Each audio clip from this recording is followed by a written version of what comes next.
45 sample की report आई है, जिसमें से 5 पॉजिटिव केस आए हुए हैं। इसके अलावा 10 केस डिस्चार्ज होके भी गए हुए हैं।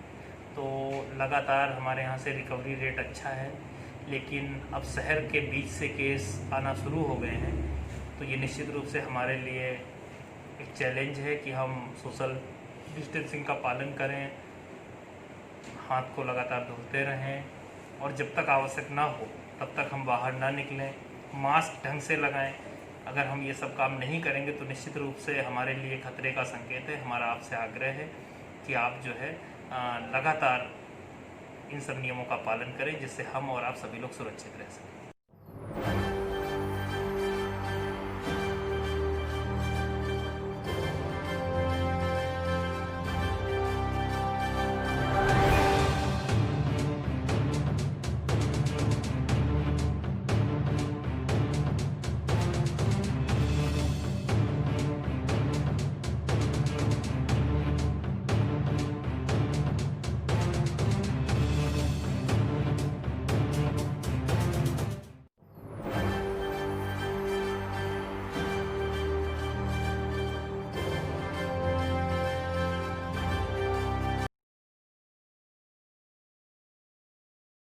ये डर वो डर, पता नहीं किस किस लोगों को बुला लेते हो, कैसे कैसे डॉक्टर बुलाते हो, मुझे तो ये समझ में नहीं आता आप लोगों को। अब मैं आपको मीडिया वाले जरा ध्यान से सोचना, पिछले 3 महीने से मैं उन डॉक्टरों का नाम बताता हूं जो 3 महीने से कह रहे हैं कि ये एक नॉर्मल वायरस है, और वो नॉर्मल इंसान नहीं है। सबसे पहले इन्हें देखिए, ये हैं डॉक्टर विश्वरूप जी।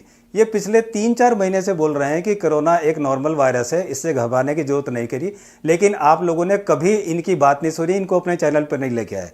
दूसरे डॉक्टर तरुण कोठारी, ये भी MBBS MD हैं, ये भी यही कह रहे हैं कि एक नॉर्मल वायरस है, इसको नॉर्मल वायरस की तरह ट्रीट करो। आपने इनसे भी कोई बात नहीं करी। डॉक्टर BM हेगड़े जो कि पद्म भूषण अवार्डी हैं, वो भी कह रहे हैं कि एक नॉर्मल वायरस है, उसको ट्रीट करो, लेकिन आपने इनसे कोई बात नहीं पड़ी। और तो और डॉक्टर KK अग्रवाल, जिन्होंने 2-3 महीने पहले कह दिया, जो कि पद्मश्री अवार्डी हैं, फॉर्मर प्रेसिडेंट हैं IMCI के, Indian medical council of India के फॉर्मर प्रेसिडेंट हैं, वो कह रहे हैं कि ये एक नॉर्मल वायरस है, इससे इतना घबराने की जरूरत नहीं है। लेकिन आपने इन लोगों को कभी चैनल पर नहीं बुलाया। आप लोग उन डॉक्टरों को बुला बुला के कह रहे हैं जो हमें डराएं, जो हमें धमका रहे हैं। क्या कर रहे हो यार आप लोग, ये क्या कर रहे हो, क्या चाहते हो आप लोग? भैया मेरी इस पूरी भारत की तरफ से ये सभी न्यूज़ चैनल वालों से हाथ जोड़ के विनती है, यार इतना मत डराओ।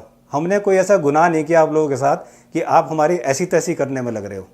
माफ़ कर दो यार, हमें इतना मत डराओ।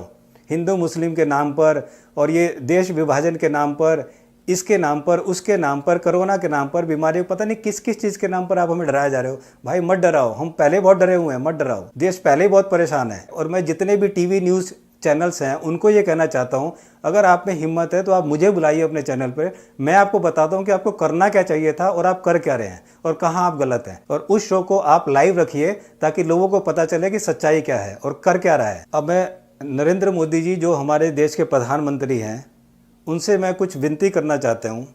मोदी जी, ये देश आपको बहुत प्यार करता है, बहुत मानता है आपको, आपकी बहुत इज्जत करता है। आपने कहा घंटी बजाओ, हमने घंटी बजाई। आपने कहा थाली बजाओ, हमने थाली बजाई। ये उत्साह देखते ही बनता है एक बुजुर्ग महिला का अलग ही अंदाज में धन्यवाद देती। आपने कहा दिए जलाओ, हमने दिए जलाए। Huge housing society, and just look around every house, the lights have been switched off, there are diyas in every balcony, and people are maintaining social distance. आपने कहा मास्क पहनो, सोशल डिस्टेंस रखो, घर में रहो। जो जो आपने कहा हमने सब किया। आपने हमेशा अपने मन की बात कही, हमने हमेशा आपके मन की बात सुनी।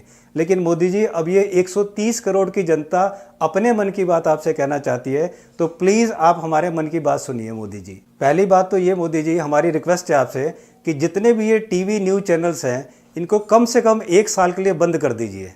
दिमाग ख़राब करके रख दिया है, हमारी ज़िंदगी की शांति छीन ली है। इतना डरा रहे हैं, इतना धमका रहे हैं कि हम परेशान हो गए हैं। कम से कम 1 साल के लिए बंद कर दीजिए ताकि ये देश शांति से रह सके। और अगर एक बंद नहीं कर सकते तो प्लीज़ इनको 1 घंटा सुबह और 1 घंटा शाम, सिर्फ 2 घंटे के लिए अलाउ कीजिए। ये हमारी पहली विनती है। मेरी दूसरी विनती है मोदी जी कि आप डॉक्टर विश्वरूप राय चौधरी जैसे डॉक्टर्स को अपनी इंडियन हेल्थ टीम में एज ए एडवाइज़र लेकर आइए, कम से कम, ताकि उनकी सलाह से हमारा देश कम से कम दवाइयों से मुक्त हो चुके और वो फल फ्रूट वेजिटेबल्स और अपनी DIP डाइट से कम इस देश को स्वस्थ रख सकें। और जो बच्चे जो घर पिज़्ज़ा बर्गर कोल्ड ड्रिंक्स ये सब खा रहा है, करोड़ों लाखों करोड़ों रुपए जो हमारे जा रहे हैं, वो अगर लाखों करोड़ों रुपए वो फ्रूट्स में लगाएंगे, फ्रूट्स खाएंगे, तो जो हमारे किसान आत्महत्या कर रहे हैं, हमारे किसानों के पास काम नहीं है, हमारे करोड़ों किसानों को काम मिलेगा और वो फ्रूट्स उगाएंगे और उस पैसों से वो खुद भी बहुत पैसे वाले होंगे।